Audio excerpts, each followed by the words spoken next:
Hi everyone. In this video I'm doing a quick tutorial on some of the things that I find useful. One of them is using a length, and so let me show you what I'm doing here. So I'm going to create a polygon and I'm just going to extrude it. So let me create a 12 here and I'm going to extrude it in the Z direction, and we'll keep it a unit of 12 also. And we'll plug this in and we'll cap it. So sometimes when you have, let's say, a polygon like this and you want to, let's say, scale it non-uniformly, you plug this in here and you say 3 here. Let's say you have that and you want to also scale it just like this.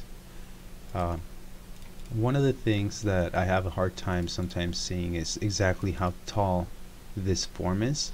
So one of the things I do is I create a length, or I create a bounding box around it by creating this box. And so once you have this box, you can I guess hide it and then do a box corners. So what box corners does is it kind of creates all of these points at the edges of at the corners of this box. So what I'm going to do is create a line from point A to point B. So we'll go here to here, and as you can see, we've created a line down here to show the length of that, but we also want to create another one. That one goes across, and we can start switching it around to see what curves we're getting. So I'm going to start plugging it in here to see which one. So that creates a vertical line from here to here, and this creates a line horizontally from here to here. That way, when you type in length,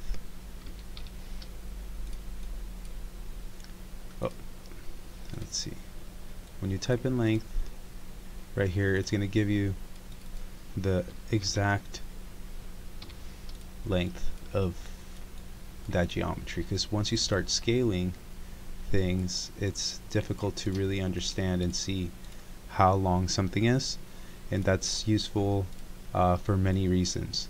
Let's say you wanted to divide this in 3 parts. What you would have to do is create this box, and then you could divide it. You can divide this depending on the length. So let's actually move this box in the Z direction, and so we'll go, if we want to move that in the just half of that, we're gonna have to go the length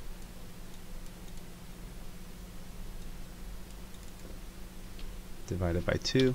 So we're just doing basic math and we're moving components. So there, we moved it halfway up.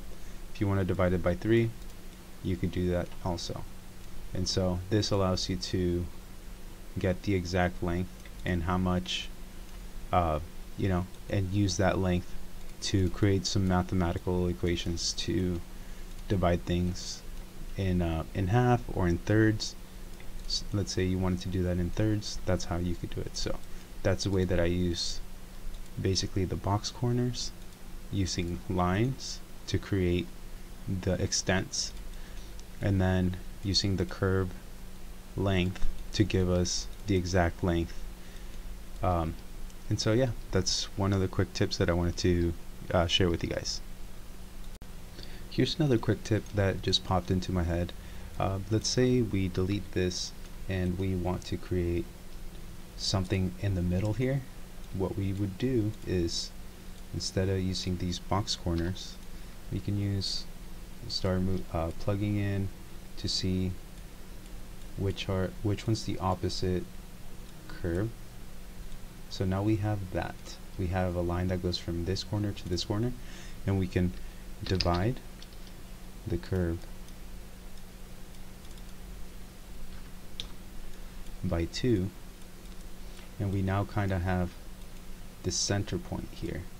Now it will give us 3 points because it'll divide it by 1, 2, and 3, but we can do a list item,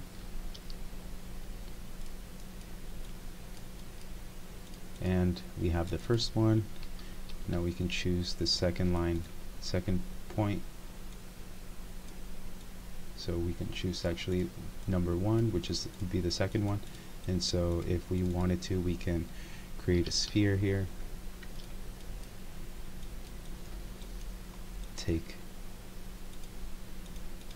this geometry, take this, put it there. We'll do the radius of 12 again.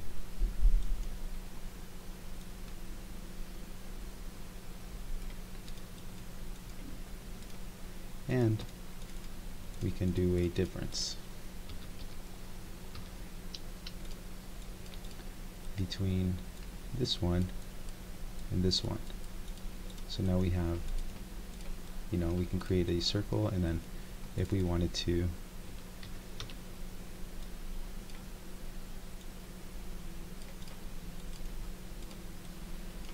create some interesting forms like that in the center. So that's just a quick tip. I hope you find it useful. Let me know if you have any questions, or if you want any other tutorials for specific components. Thank you for watching.